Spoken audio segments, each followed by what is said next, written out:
Okay. Well, let's have a cup of coffee or lunch or talk after this meeting. 'Cause there's a there's a great opportunity.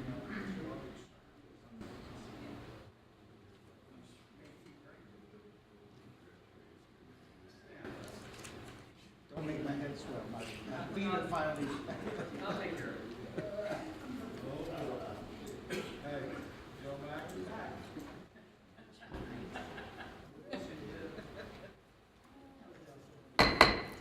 All right, folks, let's call the Planning Commission meeting together for this morning for February 27th meeting. I'm Kevin Jeffries, Chairman of the Commission. And before we get started here, let's join me in the Pledge of Allegiance, please.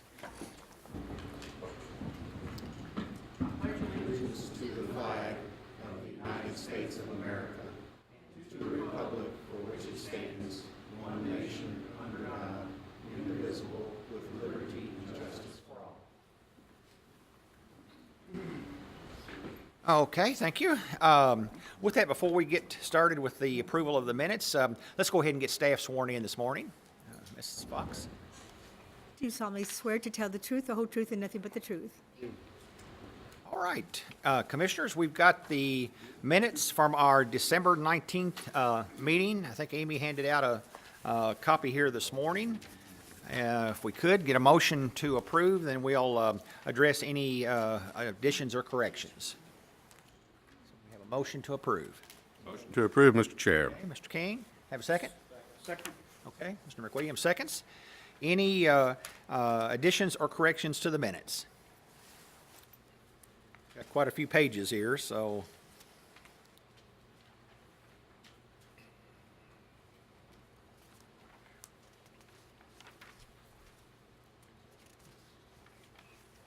I had looked through them, but I didn't see anything, but I don't always catch all the details, but so any additions or corrections? All right, seeing none, all those in favor of approving the minutes as submitted signify by saying aye. Aye. All opposed, no. The minutes from our December 19th meeting have been approved. And before we get started with our public hearing this morning, I would like to ask if it's okay with the commissioners. I'd like to move the election of officers to now, and reason being a couple reasons. I've got to leave about 11:15 to go to a meeting in Frankfurt, and so I'd like to go ahead and get the election out of the way, and then we'll move into the hearing. Plus, Miss Ann Corson, I think, is supposed to be here from the school board, and she hasn't arrived yet. So, that way we can have her here when we start the public hearings, our public hearing. So with that, I will turn the gavel over to Mr. King and let him proceed with the election. Thank you, Kevin. All right, at this time, I will open the floor for nominations for Chair of Oldham County Planning and Zoning Commission. Mr. Klingenfuss. I'd like to nominate Kevin Jeffries. We have a nomination for Mr. Jeffries. Do we have a second? We have a second. Any others? Oh, second came from Mr. Horton. Council, must we do this by roll call, or can we do this by voice with one nominee? A motion to elect him by acclamation. So may we have Mr. Klingenfuss, is that your? I move that Mr. Jeffries be elected by acclamation. By acclamation. Do we have a second? Second. All right, and voice vote now or done? Voice vote. All in favor, please signify by saying aye. Aye. All opposed, like sign. Motion carries. No, he does not have a choice. Welcome back, Mr. Chair. Thank you, sir. I think we should swear. All right, thank you very much for that nomination. Now the chair will entertain a motion for election of vice chair. Mr. Chairman? Yes, sir.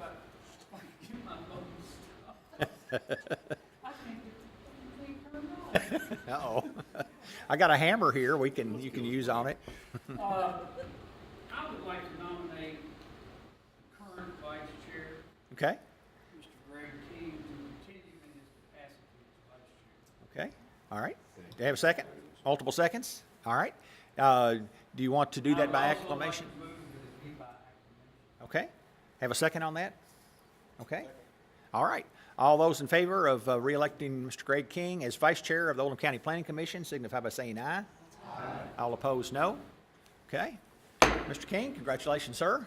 Thanks for your ongoing trust, guys. Appreciate it. All right. If you want to go on and do the 3-year enrollment and growth comparison, that way Mr. Williams doesn't have to sit through the entire public hearing process to Okay. get to the other business. You can do that as well if you'd like. Okay. All right. Mr. Williams, would you come forward, please? And did we get you sworn in earlier? Okay. I forgot to stand ready. Okay. All right. It's an omission in my abilities today. All right. Ms. Fox, let's get him sworn in at first. Do solemnly swear to tell the truth, the whole truth, and nothing but the truth. I do. Okay. And I'll just get thank Ms. you. Fox to read into the record just the, under other business, about the school enrollment, or the numbers.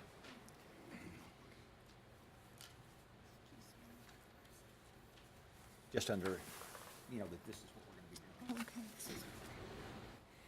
Oldham County Schools, 3-year enrollment and growth comparison. Okay. Mr. Williams, thank you, As sir. you all know, this is my annual update for you on our growth numbers for the year. Just on the summary page, I sent Amy all three, the 3, the 5, and the 10.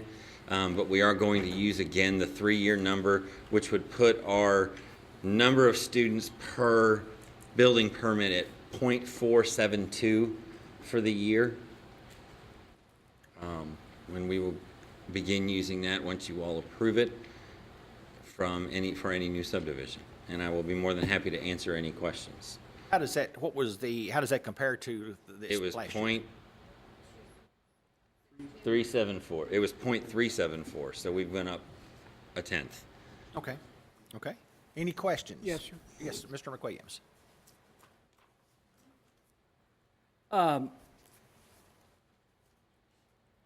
I'm sure there's an excellent reason why we went up.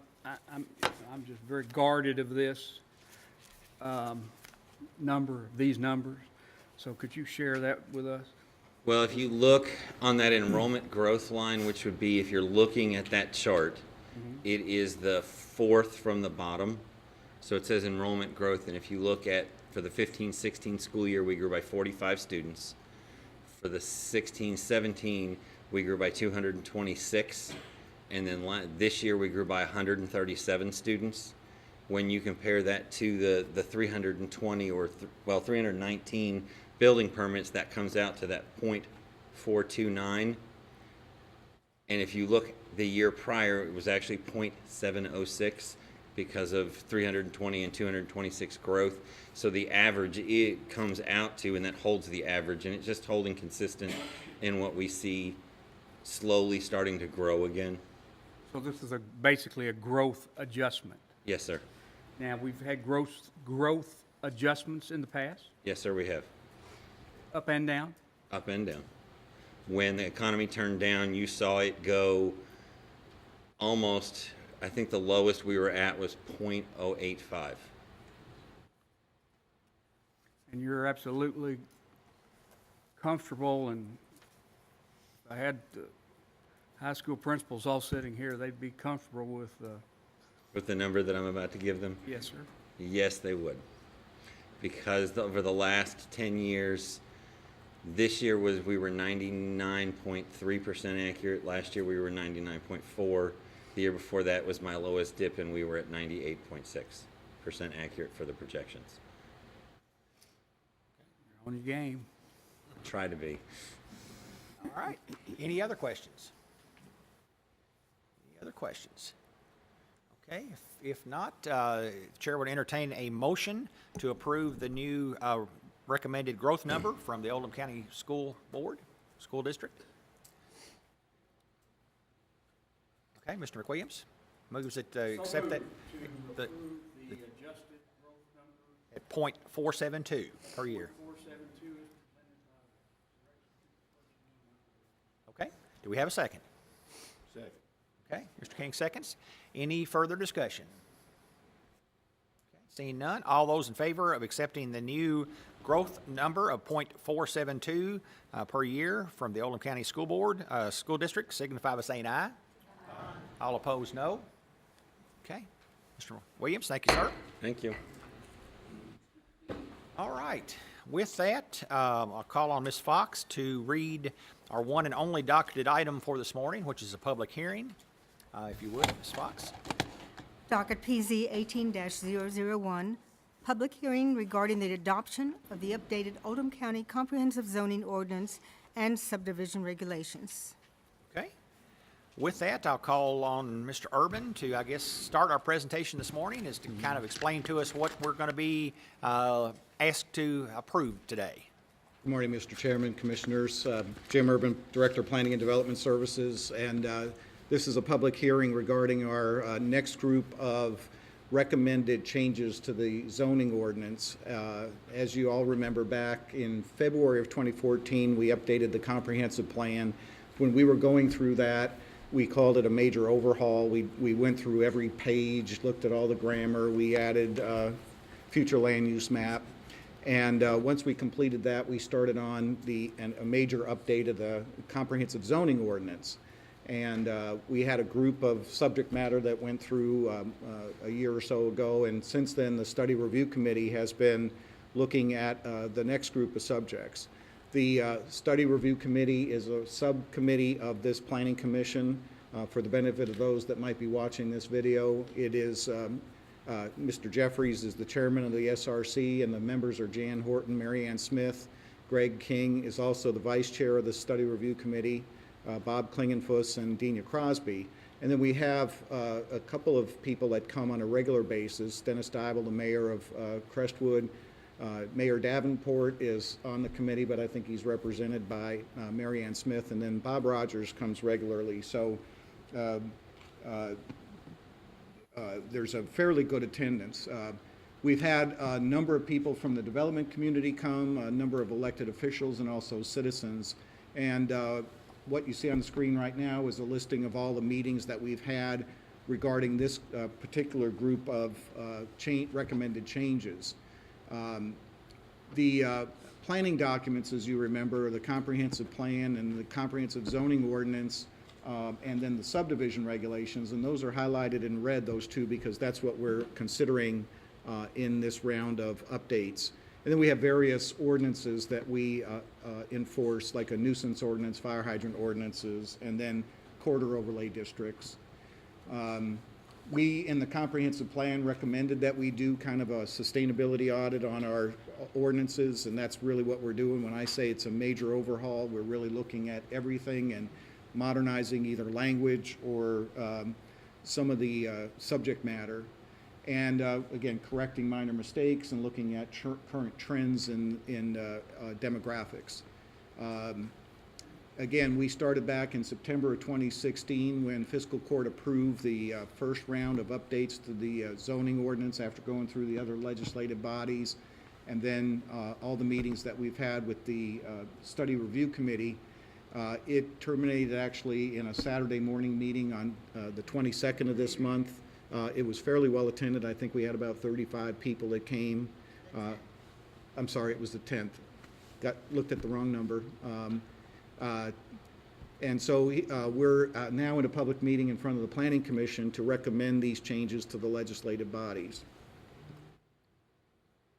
The topics that we're covering in this particular group are school capacity standards, landscape regulations, short-term rentals, and the maximum height regulations. And then in the subdivision regulations, it's just consideration for a process. And we're going to go over all of these, and then we'll answer your questions.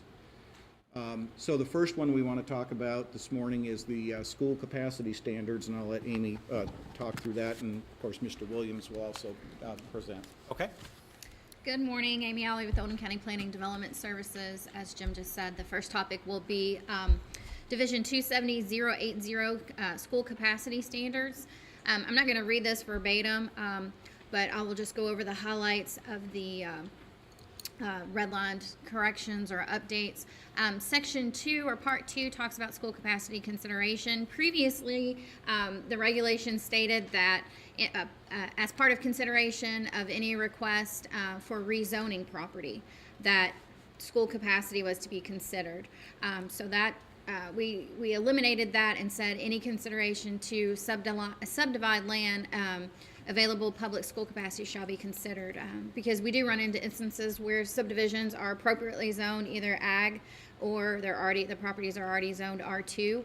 And if you read this, it would say that it's only, school capacity is only considered at the time that properties are to be rezoned. So we just said that, we struck that and added the language, just anytime it's subdivided land, available school capacity shall be considered. The next slide, basically just we changed some grammatical changes in this where it previously stated Oldham County School Board, and so we changed it to just where it read Oldham County Board of Education. So this part 3 is just grammatical of that change of language. Again, part 4, you'll see that there are the school, where it says Oldham County Board of Education. And then we also added that this review process regarding the numbers of the school capacity worksheet and everything in this process will be reviewed annually for accuracy and relevancy at a planning commission meeting by the end of each calendar year, similar to what we did today. So again, every year this will be reviewed, and if the numbers need to be adjusted or anything needs to be tweaked on this, that will come back to the planning commission. It will not be changed at staff level.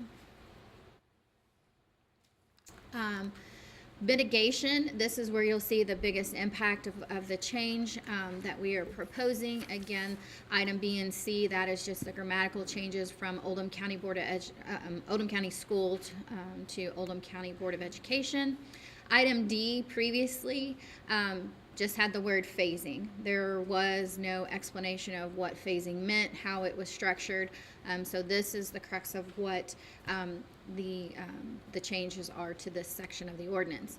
So item D says Oldham County Board of Education has adopted the campus capacity worksheet, which is a chart that averages the combined school capacity of the serving campus being the elementary, middle, and high schools serving the proposed development, and applies a multiplier to calculate the number of building permits allowed per calendar year for the proposed development. The form and method of arriving at the figures, data, and other information relating to campus capacity worksheet shall be annually reviewed for accuracy and relevancy at the Planning Commission meeting by the end of each calendar year. As part of this review, the Commission may request from the Oldham County Board of Education its raw data formula used to determine the multiplier. The Commission, through its staff, may review this information to determine its accuracy, fairness, comprehensiveness, as well as a review for other pertinent factors. So the 3 key things regarding this school capacity worksheet and implementing this phasing plan is that the number of building permits allowed are cumulative on an annual basis per calendar year. The allowable number of building permits will not be reduced as established by a binding element. And the applicant can petition the Planning Commission for revision of the binding element if additional capacity becomes available. So this is the campus capacity worksheet. And you'll see everything here on the left, that is for single family home developments, and then there is a column on the right that is for multifamily development. So I created an example of a subdivision, 199 lot subdivision that is in Locust Grove Alignment 1. This information comes straight from the school board. They have a capacity worksheet that they have for each alignment of where a development would go. So it has established that the Locust Grove Alignment 1 has an overall capacity of 110.98%. So at the time that this development would come through, you'll see over here that at 111% of capacity, the developer would be allowed to get 22 building permits per calendar year beginning at the time of record plat. So that would be their phasing plan. Right now, we do 40 at record plat. So we're trying to implement this phasing plan here. So 22 building permits per calendar year beginning at the time of record plat approval. So an example would be the record plat was approved and recorded in October of 2018, would receive the following building permits per calendar year. So this would be the breakdown of what that developer would be getting in 2018 all the way through 2027 to phase them out to get their 199 building permits. As previously stated, permits will be cumulative per calendar year. So in this example, in 2018, the developer was allotted 22 building permits. In 2018, they were only issued 10, so they had 12 carryover. So in 2019, they're allotted 22 permits. They have 12 carryover. So in 2019, they would be allowed to pull 34 building permits for that development. And I can breeze through that pretty fast. So if anyone has any questions of staff. Let's get Michael up first. Okay.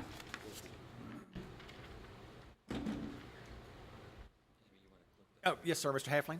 Sorry? Your slide shows the section being 270-080, Uh-huh. and your handout says 270-050.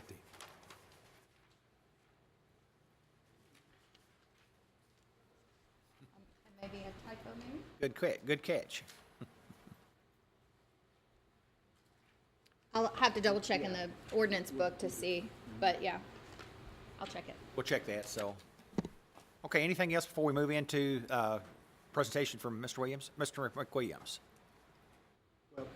Actually, this is a, If I can just suggest, it might make sense to have Mr. Williams present and kind of hold your questions, because he may be actually answering some of the questions.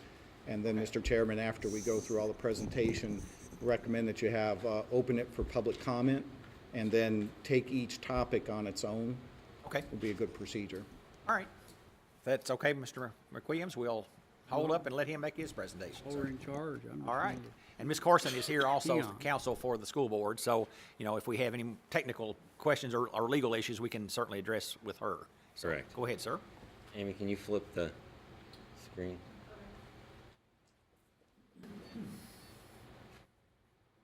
Maybe. There you go. No. Yes. All right. So Amy alluded to this, but if you look at this, you can actually see that we have each campus broken out. So Buckner Elementary School only has one alignment, and that would be Buckner, Oldham Middle, Oldham High, where like Camden Station has two because they're split between East Middle and South Middle, and then back to South High. So you can just see that, and we've done that for every campus, every alignment, so that we know what are the capacities in those buildings. Last night at our board meeting, we actually discussed looking at the rebalancing of the elementary schools to get them each to 85%. Middle schools and high schools are a little bit different animal for us because of how students change classes and other availability in the building and outside the building that we have to manage some of that capacity. When we looked at the multiplier, we took the numbers that I had from projections and known capacities in the buildings and multiplied it out and looked at how can we effectively manage, and Amy, if you want to go back to that.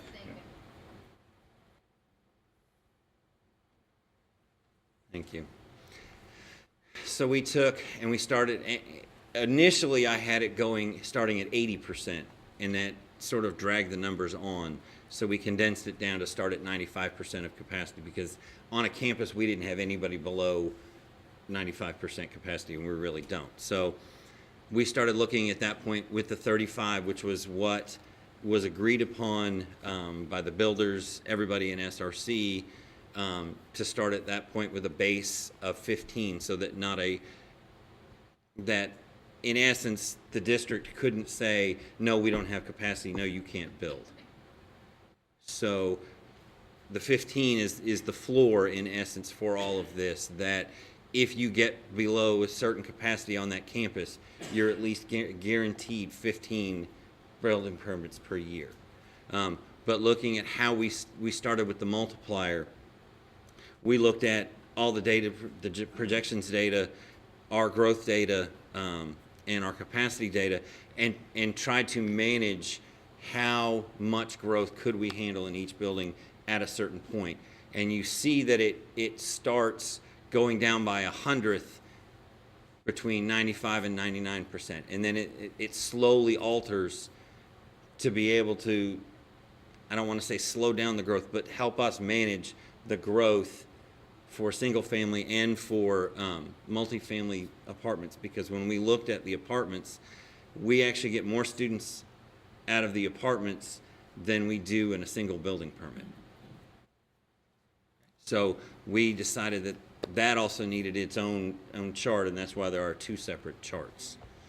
But you see that it does, in incremental units, it will slow down so that we can, again, try to manage and accommodate that growth in the buildings. And then at 116% is where it hits, at single family, hits its floor of 15, and it rides it out to 126 or greater, that they're guaranteed 15 building permits per year. All right, thank you, sir. What I want to add is that, and this is by way of giving a little context to this particular regulation, and some of you were actually on the commission back around 1999, somewhere around there, when we were updating the comprehensive plan. Back then, schools were overcrowded, and people were moving here because of the quality schools. And we worked tandemly with the Board of Education to come up with our first capacity standards, and that's actually when we adopted the comprehensive plan. It included what we called capacity planning, and that is not just about school capacity, but it's roads, water, sewer. We've made a lot of improvements because of the capacity standards. The first regulation regarding capacity standards for schools allowed the development to, the day that a planning commission approved a particular development plan, they got 40 building permits, and they hadn't even done their construction plans or built any roads. So by the time they got that done, they probably had 80. So we weren't really managing the school capacity at all. As the planner and the planning staff, and along with the chairman and the study review committee, we started looking at the idea that we don't want to get in the same situation in Oldham County that we were in once before, and that's that our infrastructure is inundated by growth, and so growth should we should help manage that growth rather. So the school capacity standards that we're doing, again, it's a major revision, but it's an improvement, and most importantly, we worked with the building industry and citizens through the study review committee, and I think we've come up with a great refinement for the school capacity standards. Like Mr. Williams said, the minimum that we put a floor in there, originally we didn't have, it went all the way down to 0 permits. There's a minimum of 15 building permits per year. So I think I want to thank everybody for participating in this particular subject matter, because it was, again, significant. Thank you, sir.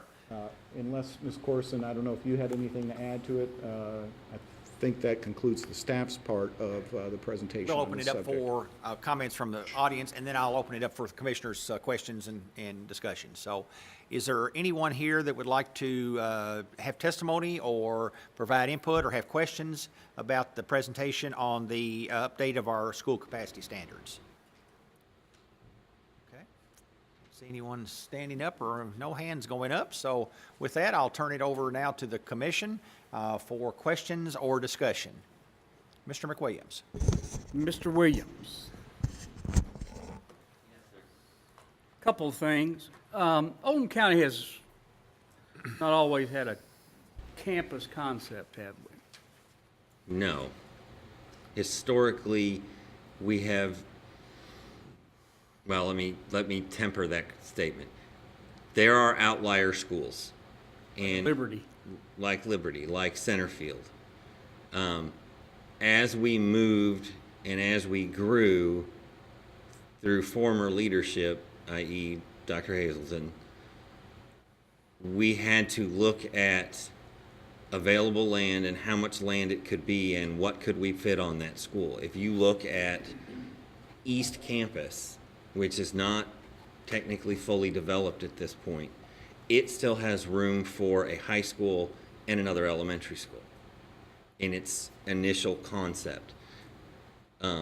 So yes, it's been a gradual shift toward, we look at everything as a campus now and how they feed. Even when we do redistricting, we look at the feeder patterns to make sure that we keep those as balanced as possible, so that we're not pushing kids to Oldham County Middle School, but then their subdivision goes to South Oldham High School, which would be completely pulling them away from who they've established friendships with.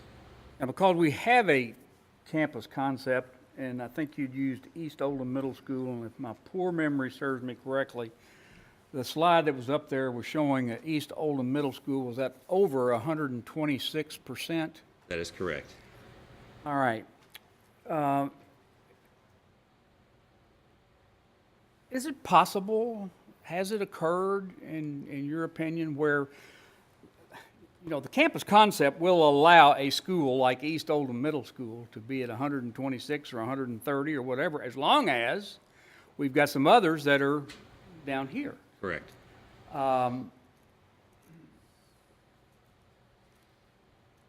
is that taken into consideration if a school, whether it be elementary, middle school, or high school, is skewed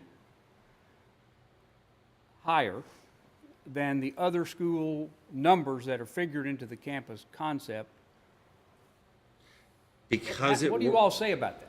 Well, because it works on an average, because you're taking the capacity of all three, combining it, you're basically coming out with, if East is the highest, the other two will help balance that.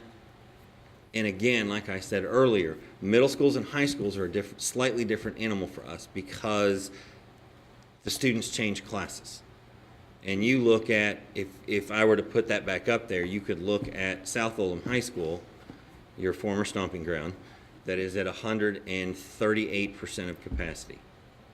Because the state changed our count number and actually reduced it from 1,057 to 1,019.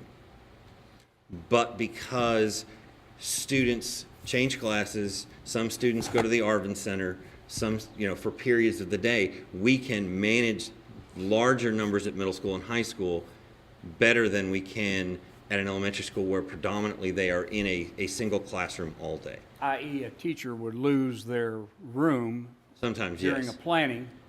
And another class would There just would be a come class in. in there, or a teacher is issued a cart Yes. that It they used to push be around all day long. Art on a cart, yes. One other question. When we issue building permits, I'll just say 22, and 10 of those are used, the balance of those are carried over. Okay. And that could happen a second year. And I think the slide showed at one point in time, we had a year where we had 34. Correct. All And right. in Amy's example, you saw 34 in that second year because they carried 12 over, plus got the 22 that they were approved for. What would happen if the school district just decided that 34 is too many? Well, we have already agreed to those at that point, and they will be included in our current count of numbers. What goes along with this is you all will start to see a new agency approval letter from us, and it will carry all of the approved subdivisions and the numbers. So in essence, let's say Amy's example of that subdivision, another subdivision with another 100 homes comes in. I'm going to take that, how many did you say was in the? 199. I'm going to figure out how many kids should we get out of that, add it to that campus alignment, and then issue a new capacity on this chart, how it ultimately would affect the capacity on that campus. So second subdivision may go from, and Amy had it at, I think, at 111%. When I add the growth from that 199 subdivision, it may actually push it down to 113% of capacity for that campus. So we're going to factor those in, and as the building permits come in and they truly get rolled into projections, then we'll start to phase some of those numbers out so that we know what we have left each time. Does that make sense? Yeah. And if I can, and maybe you're formulating the next question, this brings up the Planning Commission side of the equation, because that's all related to the numbers in the schools. But when a development is in front of the Planning Commission and we discuss the school capacity, it will become a binding element. So they're guaranteed to have that number. So if the number in the example is 22 per year, that is kind of their guarantee. If in fact the school capacity went up, they still get the same number. If the school capacity actually gets reduced, say there's either rebalancing or a new school built, then they could come back to the planning commission if they needed additional permits because there's additional capacity available. They could come back to the planning commission and ask for a revision of their binding element. So there's the potential for them to get more permits if the school capacity goes down. But that would be a public process. They would have to go through, come to the planning commission and ask for a revision of their binding element, that on those numbers. Right. So, The reason I jumped up here was because there's really two sides of this school capacity. One is the Board of Education side, and the other is the Planning Commission side. Reading my question. Very good. anything else, Mr. McWilliams? Not at the moment. Okay. Any other questions, commissioners? Yes, sir. Mr. Douglas? This might be for the staff. And I apologize that I was not at the other meetings, and this may have already been asked, but I was curious why on part 5 under mitigation on section D phasing, why are we using the same wording in the format that's used in part 3? It's just a repeat, a redundance of the wording. So what's the purpose of that? Except for under D, you got the 3 pertinent factors that were implemented, and I assume that's for the binding elements, but I'm not sure why it's just a redundant repeat of part 3. It's just redundant. I'm just curious. I mean, So we don't miss it. I guess. I mean, I just thought that maybe the wording could have been a little different in explaining the phasing portion of it instead of. But also my second question was, and it might have been asked before by somebody else, under the pertinent factors, the 3 pertinent factors, is that for the commission under mitigation to say that the building permits will not be reduced, established accordingly based on the first binding element? In other words, if there was 22 permits allowed, and then there's consideration, so that pertinent factor, it says the allowable number of building permits will not be reduced, that means the commission cannot reduce those 22? Well, this is in the event, say a school closes and those students get moved to another, they all get redistricted and everything, the percentage may go up. That's nothing at the fault of the developer, and because that percentage goes up after the fact, staff and the planning commission cannot go back and say, well, now it's gone up and now you only get 20. The allowable number of building permits will not be reduced as established by the binding element. So that's the fact and effect of that. It's upon the recommendation of the Board of Education of what that percentage is and how that chart goes. I'm not sure of an instance of when the Planning Commission would want to override what the recommendation of the Board of Education is. Correct. The only reason why I asked that is because I know there's been some incidents where there's been revision developmental plans where the developer might come in and say, I have 199 lots, and the school board's recommendation, mitigating factors may be, 22 building permits per year.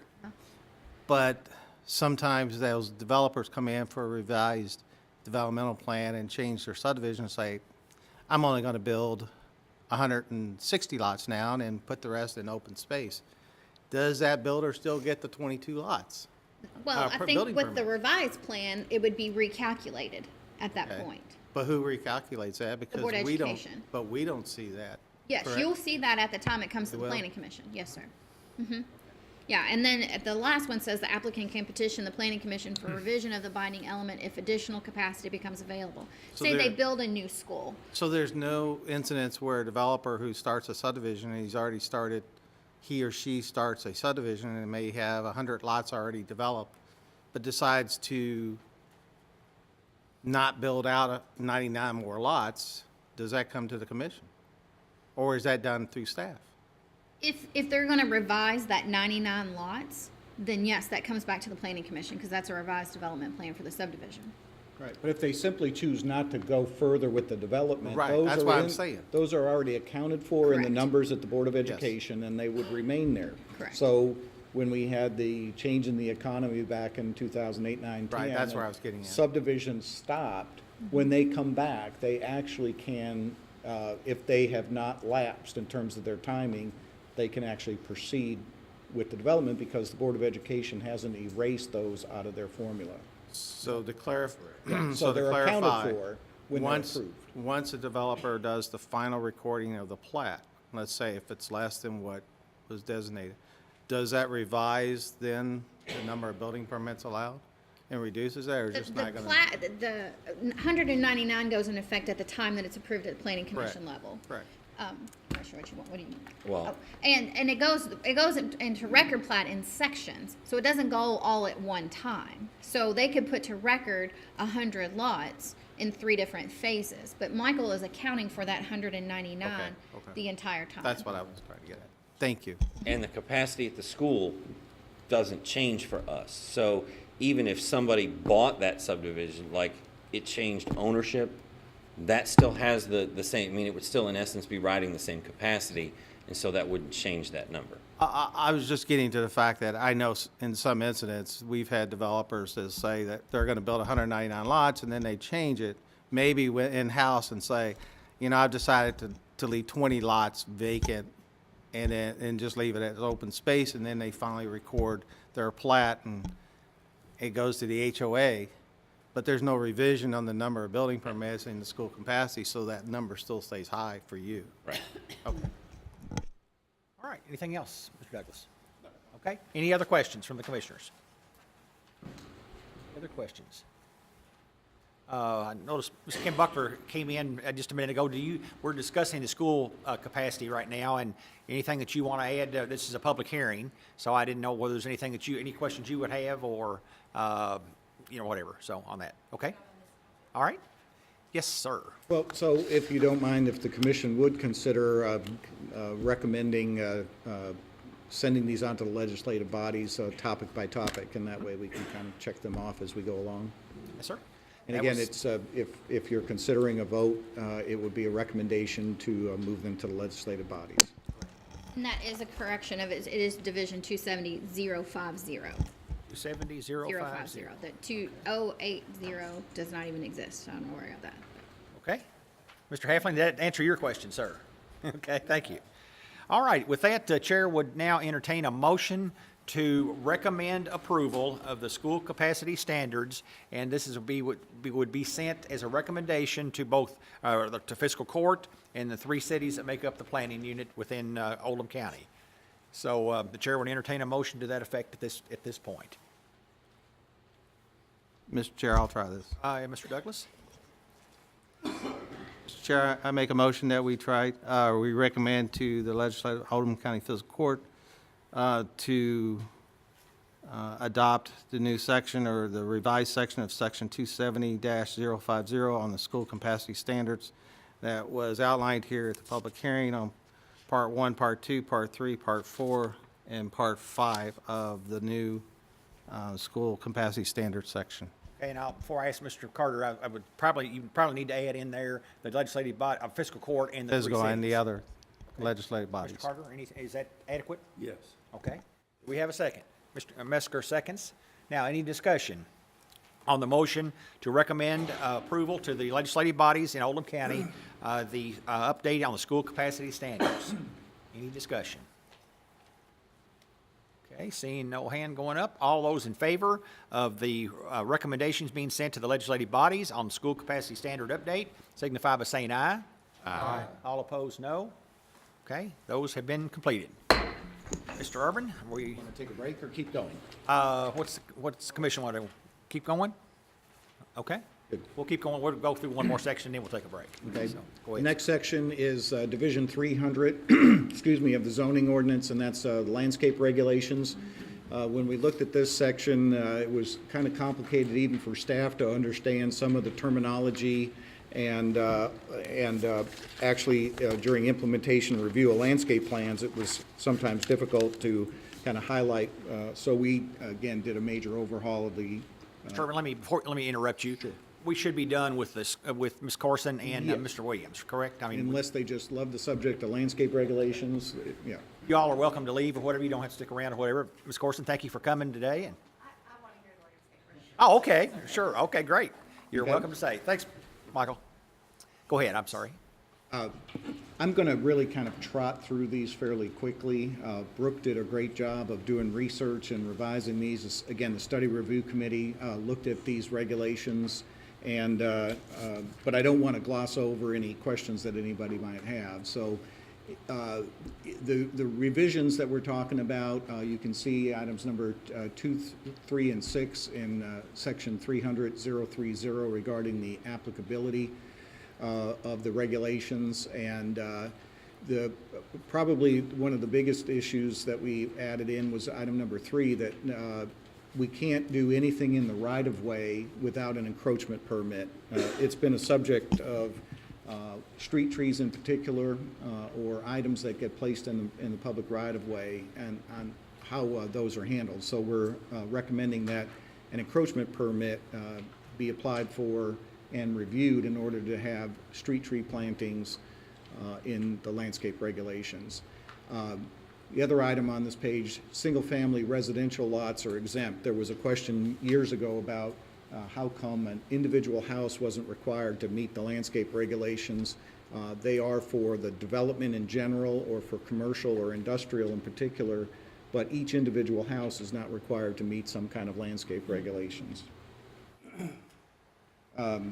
One of the things that Brooke did well was, it's always easier to read charts than it is some long drawn-out language, so you'll see a few charts in here that I think are self-explanatory, but in terms of the plant material and the requirements for the number of trees or shrubs in a particular area, and we're also trying to make sure that we have a variation of plants.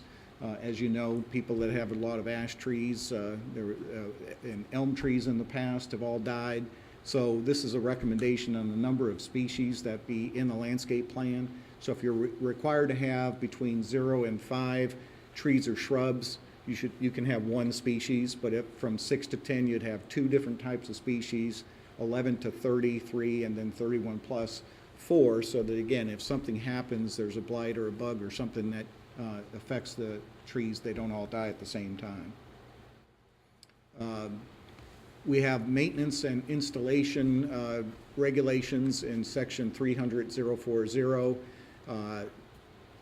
and we're recommending, and again, this is in a chart, it's a lot easier to read, the minimum buffer area or green verge width, and then also the minimum spacing in between trees for various size of trees, large, medium, and small. And this again helps when they get to mature height, that there's enough room for their growth, not only of the roots, but also of the trees.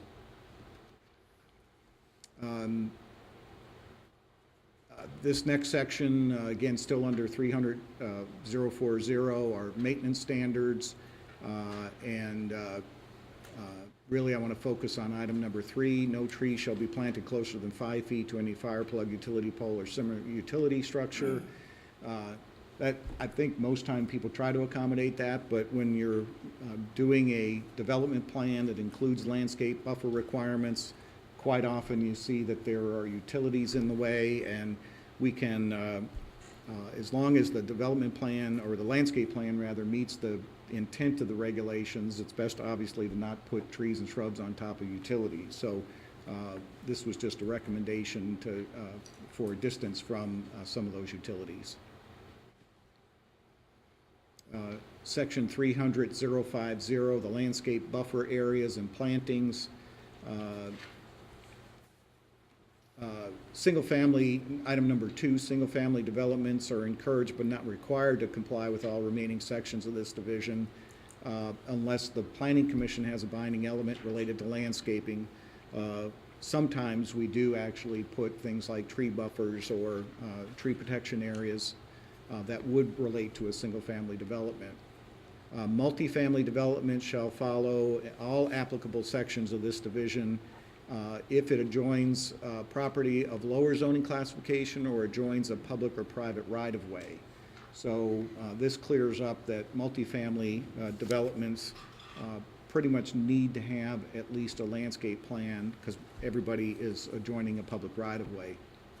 And item number 4, landscape buffer areas are required by this division or a development or preliminary subdivision plan approved by the Planning Commission must be maintained by the property owner.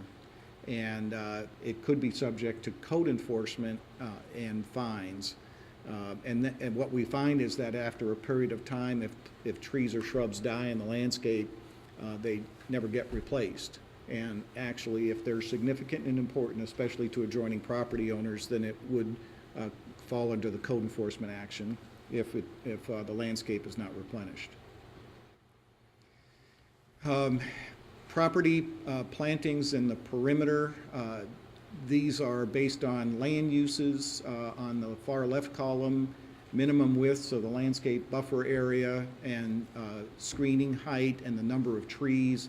Again, all of this put into a chart. It's a lot easier for somebody to go down and look as an example for commercial or office adjacent to residential, and then they can read across what the minimum width of a landscape buffer area is and the height of the screening that's required.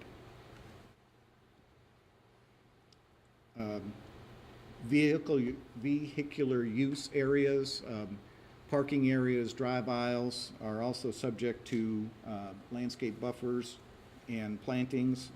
And again, if you take just any one vehicle use area adjacent to residential, same intent in the chart. The vehicle use area needs to be at least 7 foot high of a continuous screen if it is less than 30 feet from the property line. So again, this chart just sets out how to and where to locate buffer areas. Again, Mr. Chairman, I'm kind of trotting through these because it would take me all day to explain every one of them. Okay. Interior landscape areas, these are islands within a parking lot. There's an idea that we encourage green infrastructure, and if they don't, then the ILA must strictly adhere to the planting requirements in the table that you just saw. Several of the developments that we've seen over the years, and Walmart in particular, they used bioswales, and so we're encouraging bioswales, and with that there's some flexibility in their design, but if not, they have to adhere to all of the other requirements. Again, this is a chart for the interior landscape areas and the planting requirements for those areas. It's based on the number of parking spaces, so if you have 5 to 10 parking spaces, the minimum square foot area of an ILA somewhere in that parking plan, and then the number of trees required as you go across the chart. And then we added this section about code enforcement and fines, just to be clear that landscape plan is subject to review while they're proposing a landscape plan, after installation, and then the maintenance. And if the landscape is not maintained, it is subject to code enforcement action. One of the things that we did was kind of wholesale adopt the tree species recommendations of Louisville Metro. Paul Capiello, who's the director of Udell Gardens, worked with us. He was already working with Louisville Metro. We're all in the same region, so we didn't feel any need to recreate this chart. There are not only, and you only see one page of it, but it's going to be an appendix with the not only the approvable but the prohibited tree species. We've seen on occasion where tree species or shrub species were recommended in a landscape plan and they didn't even really exist. So this makes it easier based on the growth in our zone for somebody that's doing a landscape plan to pick plants off of this. And we believe that most of these are actually available in nurseries. And with that, again, a quick run-through of the landscape proposal, but I'll answer any questions, or you can open it to the public if they have any. Okay. I'll open it up now for any public comments or questions, testimony on the proposed recommendation to the legislative bodies on the landscaping regulations in Oldham County. Any questions from the public? Okay, it's a fairly long document, fairly comprehensive, but I think we've had some good folks working on it and putting it together, and so it's been quite a long process to get to this point. Yeah, and we did reach out to design professionals, those that prepare the landscape plans for various developments, and we initially got comment from them, but for the most part, everybody in the study review committee was in accord. We've asked the development community to bring it to their design professionals, and we've had some revisions, but for the most part, again, it clarifies some issues and adds a few things that I think are significant. Okay. All right. Mr. Archer, I know you just walked back in. Is there anything that you wanted to comment on the landscaping regulations? Oh, okay. All right. Now, with that, Commissioners, I'll open it up for your all's questions or concerns or any issues that you have questions about on the landscaping regulations. Any questions? Oh, yes, sir, I'm sorry. Mr. Douglas. I just have one. Okay. This doesn't pertain to like community facilities or community structures? No, because we actually see community facility review at the Planning Commission level, but all we can do is recommend changes that would bring that into compliance with the comprehensive plan, not with our zoning ordinance. We do see some landscape requirements in community facilities, but typically they're not subject to the same type of review. Thank you. Yeah, we would encourage everybody, especially with parking lots, and but they're not required. Antenna towers? The cell towers? That's not a community facility review. That's actually a hearing at the Planning Commission, and we do have landscape buffer requirements, and you see it on the development plan, and they become part of the binding elements. Good. Yes. All right. Any other questions? Any other questions?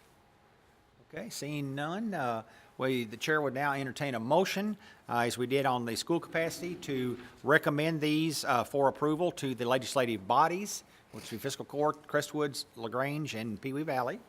So the chair would entertain a motion. Yes, sir. Mr. Falvey. I make the motion to approve and to Oldham County Comprehensive Zoning Ordinance Division 300 landscaping regulations, and to move it forward to the legislative bodies for their approval. Okay. Mr. Carter, is that adequate? Yes. Okay. Do we have a second? Mr. Mesker seconds. Okay. Any further discussion on the motion from Mr. Falvey to move the landscaping regulations forward for approval to the legislative bodies? Any discussion? Seeing none, all those in favor of that motion to move these forward to the legislative bodies signify by saying aye. Aye. All opposed, no. Okay, motion carries. And with that, let's take about a 5-10 minute recess here, and we'll move into the short-term rental properties.